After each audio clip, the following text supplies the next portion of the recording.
여러분 안녕하세요. 이번 시간은 어려운 책을 읽는 기술이라는 책에 대한 소개를 드리도록 하겠습니다.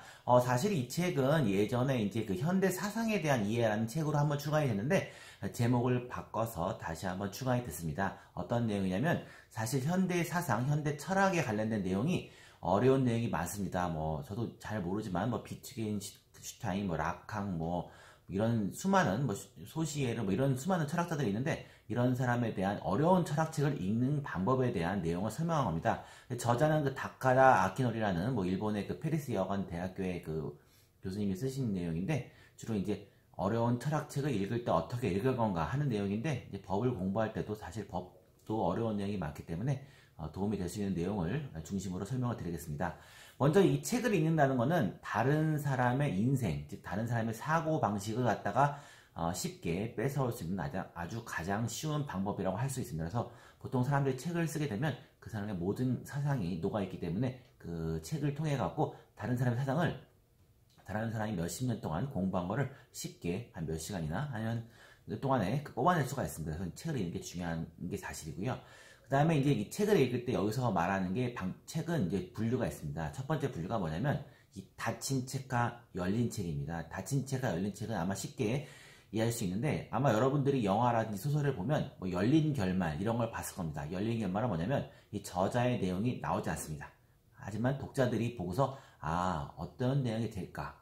예를 들어서 신데렐라가 행복하게 살았습니다 라고 끝나는 게 아니로 그냥 신데렐라의 어떤 상황을 보여주고 그냥 그러면 독자들이 알아서 이렇게 될 수도 있고 저렇게 될 수도 있겠다 하는 게 열린 책이고 이 닫힌 책은 아예 저자가 처음부터 끝까지 아예 모든 내용을 다 정해서 알려주는 게 이 닫힌 책이라고 할 수 있습니다. 그래서 일단 책을 종류를 닫힌 책과 열린 책이 있고 두 번째는 이제 그 등산형 책과 하이킹형 책이 있습니다. 무슨 말이냐면 등산형 책은 맨 밑에서부터 하나씩 계단을 올라가야만 끝에 올라갈 수 있는 게 등산형 책이고 즉 읽을 때도 처음부터 하나씩 이해를 해야 읽을 수 있는 게 등산형 책이고 하이킹형은 굳이 꼭 밑에서부터 안 읽어도 아무데나 여기도 한번 걸어보고 저기도 걸어보고 하는 게 이 하이킹형 책이라고 할 수가 있습니다. 그래서 이제 이걸 두 개를 합치면 닫힌 등산형, 닫힌 하이킹, 열린 등산, 열린 하이킹 이런 식으로 책을 구분을 할 수가 있습니다. 근데 보통 이런 책의 시퀀스 패턴이라고 보통 하는데 이거를 내가 그 책을 읽기 전까지는 알 수가 없습니다. 읽어봐야 이게 등산형인지 하이킹형인지 닫힌 책인지 열린 책을 알 수가 있기 때문에 주로 이 책에 설명한 거는 되게 어려운 현대 철학서들이 어떤 형인가를 일단 설명하는 게 있는데 여러분들께서는 일단 이런 패턴이 있다라는 것을 아시면 되고 그 다음에 두 번째 읽는 방법이 동조적으로 읽는 것, 동조적. 그래서 이제 저자의 의견은 맞아 이럴 수도 있지 이렇게 하는 게 동조적으로 읽는 거고 비판적 읽기는 저기 주장이 정말 맞아? 정말 이렇게 아닌 것 같은데 내 생각은 정말 다른 것 같은데 논거는 맞아? 이렇게 하는 게 비판적 읽기입니다. 그러면 이제 이게 다 조합이 되면 예를 들어서 닫힌 결말에 동조형이 아니라 그 등산형을 동조적으로 읽을 수 있고 아니면 닫힌 결말에 등산형을 비판적으로 읽을 수 있고 이렇게 여러 가지 조합들이 생겨납니다. 하지만 이 저자가 추천하는 것은 어떤 식이냐면 보통 책의 부류가 닫힌 등산형의 동조적 읽기 그 다음에 열린 등산형의 그 동조적 읽기 이 정도면 사실 대부분의 책들이 이해가 가능하다 하는 내용이고 이 비판적으로 읽는 거는 나중에 수준이 올라가면 그때 써먹으면 된다는 게 주장입니다. 그래서 일단 책을 읽을 때는 첫 번째 단계가 책을 선택하는 거, 그 다음에 통독을 하는 거, 그 다음에 자세히 읽는 이런 식으로 보통 책을 읽는 방법을 제시를 해주고요.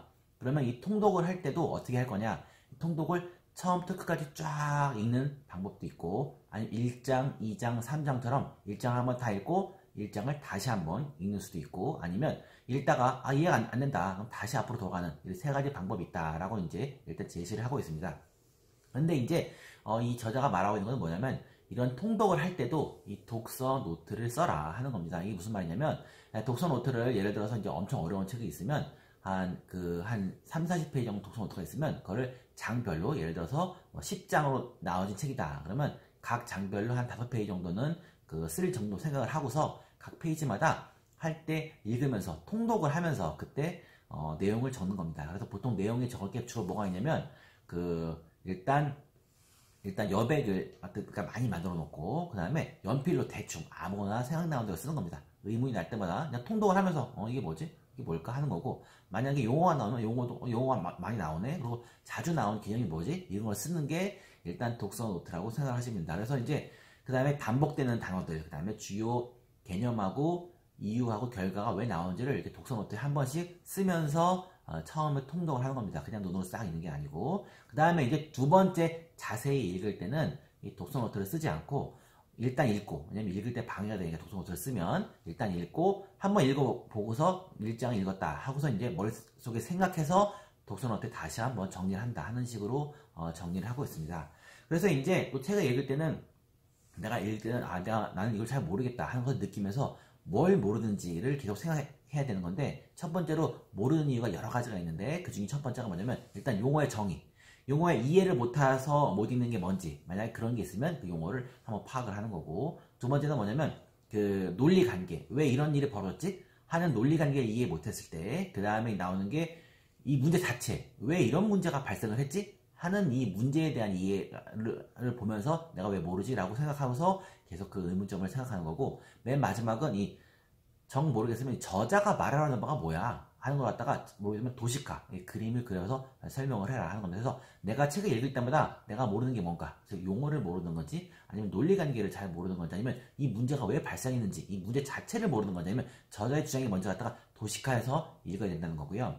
그러면 이제 나중에 이런 방식으로 책을 읽게 되면 나중에 한 차원 높은 방식으로 책을 읽을 수 있으면 그때 이제 비로소 내가 읽은 책을 갖다가 비판적으로 읽을 수 있다 하는 게 나옵니다. 그래서 이제 이거를 이제 이 책은 이제 현대 철학에 대한 내용인데 이걸 법학으로 응용을 해서 말씀을 드리면, 일단 헌법은 어떤 거냐면 일단 그 통치구조랑 기본권이 있으면 기본권은 약간 그 하이킹형이라고 생각하시면 되고, 일단 법학 책들은 대부분이 다 닫힌 책입니다. 열린 책은 거의 없다고 생각합니다. 대부분 저자들이 이미 결론을 다 정해놓고 내 주장을 끝까지 관철시키려고 하는 게 법학 책들입니다. 그래서 법학 책들은 일단 열린 책이 없고 다 대부분이 닫힌 책입니다. 그리고 그 다음에 그 하이킹형하고 등산형이 있는데, 일단 차례대로 설명을 드리면 헌법은 통치구조는 약간 그 등산형과 하이킹이 섞인 거고, 기본권도 하이킹형이 많습니다. 그래서 헌법은 나중에 공부하실 때 닫힌 결말이지만 하이킹형이고, 읽을 때는 가급적이면 동조적으로 읽기를 하시고, 그 다음에 민법은 거의 대부분이 닫힌 결말이지만 등산형입니다. 등산형. 그래서 처음을 모르면 뒤를 모르기 때문에 꼭 앞에를 하나씩 꼭 이해를 하셔야 되고요. 그 다음에 형법은 총론은 등산형, 하지만 강론은 하이킹형. 그래서 하이킹형이기 때문에 강론은 그냥 편하게 읽으시면 됩니다. 그 다음에 이제 행정법 같은 경우도 행정법 총론을 보시면 총론의 앞부분이 사실 어렵습니다. 이 부분은 약간 등산형이라고 생각하시면 되고, 그 다음에 강론은 넘어가서 여러 가지 개별 법령이 많은데 이건 다 하이킹형으로 생각하시면 되고, 그 다음에 상법은 그 등산형이 많지가 않습니다. 대부분 상법은 하이킹형이라고 생각해서 뭐 처음에 상행이라든지 뭐 주식회사라든지 이런 건 대부분 뭐 주식이라든지 이런 거 대부분 다 이 하이킹형이라고 생각하시면 되고요. 그 다음에 절차법 같은 거, 이 절차법이 그 민사소송법, 형사소송법들은 대부분 그 등산형이라고 생각합니다. 등산형이긴 한데 그 앞부분에 나온 절차만 등산형이기, 중간 이후에 뭐 증거라든지 뭐 이런 쪽으로 넘어가면 좀 약간 하이킹형으로 바뀔 수가 있습니다. 그 다음에 이제 그 나중에 그 여러 가지 개별 법률, 뭐 지적재산권이라든지 국제법이라는 거는 각각의 특성이 다 다르긴 한데 대부분이 다 하이킹형 계열이라고 생각하시면 됩니다. 그래서 지금까지 배운 내용을 한번 정리를 해보면, 일단 책은 닫힌 책과 열린 책이 있고 등산형과 하이킹형이 있고 또 동조형, 비판적 읽기가 있다라고 하는데, 우리 법학 책을 읽을 때는 가급적이면 닫힌 결말이고 그 다음에 등산형이 상대적으로 읽기 어렵습니다. 그래서 읽을 때 통독을 한번 해보시고 독서 노트를 한번 해보고 그 다음에 자세히 읽기를 합니다. 다만 이제 수험 관련해서는 읽는 것만으로 모자랍니다. 내가 이해를 하고 쓸 수 있어야 나중에 답안지를 쓸 수가 있습니다. 감사합니다.